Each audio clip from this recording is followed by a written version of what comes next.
उत्तर प्रदेश के 9 विधानसभा सीटों के उपचुनाव में योगी आदित्यनाथ के नारे बटेंगे तो कटेंगे के प्रभाव की भी परख होगी। वजह ये है कि उपचुनाव को खुद फ्रंट से लीड कर रहे हैं यूपी के मुख्यमंत्री योगी आदित्यनाथ।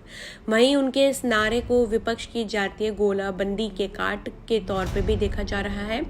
इस नारे ने हाल ही में हरियाणा चुनाव में रंग दिखाया और महाराष्ट्र झारखंड में भी इसकी गूंज सुनाई पड़ी है। ऐसे में ये तय है कि यूपी उपचुनाव की रैलियों और जनसभाओं में ये नारा गूंजेगा। वहीं अब इस नारे को संघ का समर्थन मिलने के बाद साल 2027 में यूपी विधानसभा चुनाव में बीजेपी की सियासी रणनीति इसके इर्द गिर्द घूमने के संकेत भी मिल रहे हैं। उत्तर प्रदेश में 9 सीटों पर उपचुनाव होने हैं। सत्तारूढ़ी बीजेपी के लिए ये बहुत अहम माना जा रहा है।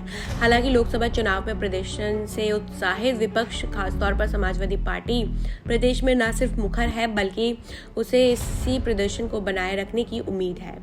इसी बीच यूपी के मुख्यमंत्री योगी आदित्यनाथ का हरियाणा चुनाव में दिया गया नारा बटेंगे तो कटेंगे यूपी उपचुनाव में केंद्र में आ गया है।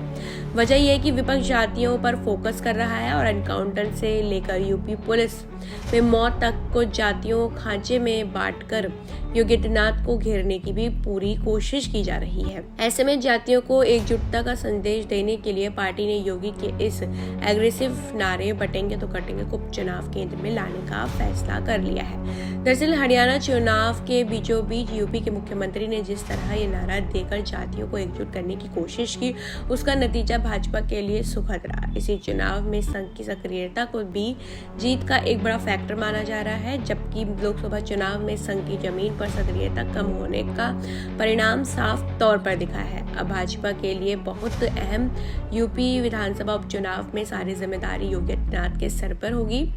ऐसे में उनकी ब्रांड हिंदुत्व की छवि के साथ सभी जातियों को एकजुट करने के लिए इसे नारे पर पार्टी को रणनीतिकार भरोसा कर रहे हैं। सूत्रों के अनुसार जिस तरह से एनकाउंटर में जाति को लेकर समाजवादी पार्टी मुखर हुई है, उससे जातियों को एक करने की जरूरत और बढ़ी है। इसके साथ ही हिंदू समाज को एक करने पर भी भाजपा को बेहतर चुनावी नतीजे मिलने की भी उम्मीद जताए जा रहे हैं।